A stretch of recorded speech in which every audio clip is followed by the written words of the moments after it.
Hey guys, Tim Blackley here. I was going to talk to you a little bit about spider fishing. We get a lot of questions. A lot of people are intimidated by spider fishing because there's so many poles out. You don't have to fish with 8 poles. If you're by yourself, put out 2 or 3. Put your poles in the pole holder, and there's several different ways you can do it. You can use conventional, like a minnow rig that's been used for years and years. It's caught millions of fish. That's just a double minnow rig that you can buy at the stores. It consists of a 3-way swivel that attaches to your main line. It's got about a 6-inch drop with a minnow hook on it.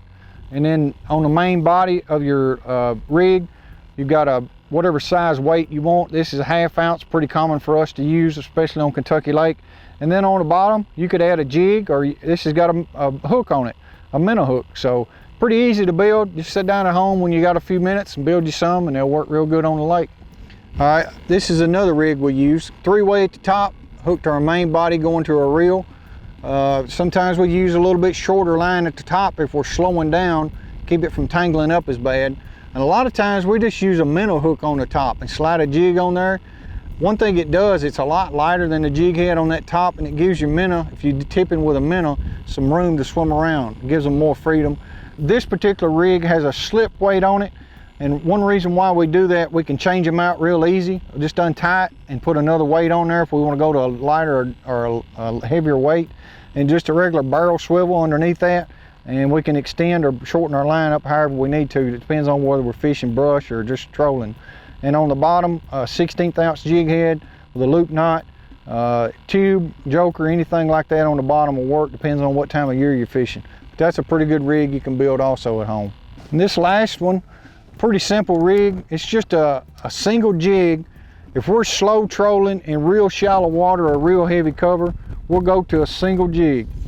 And a lot of times we'll use this if we're fishing stumps or fishing in vegetation. And you want to always make sure you tie that on with a loop knot. It gives it more freedom to be able to float around. A lot of times we put a niblet or tip that with a minnow. You can see it's not real hard to do. You just want to keep your poles spaced out apart where they don't get hung up.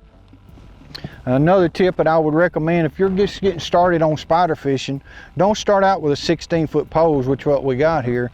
Start out with some 12s. They're a lot easier to handle. 16-foot poles are hard to handle, especially if you get to catching a lot of fish. So start out with 12-foot poles. I use 6-pound line just about all the time. Sometimes I go to Mississippi Lake. I'll go to 8 or 10 or a little bit heavier for bigger fish, but like Kentucky Lake and a lot of these Tennessee River lakes, 6-pound line works good. I mean, you know, they won't break it unless you get hung up. So don't be intimidated by spider fishing. Get you some poles, put them out. You don't have to buy expensive rod holders. You know, you can make some at home, but those are the 3 rigs you can use spider fishing to help you catch more fish.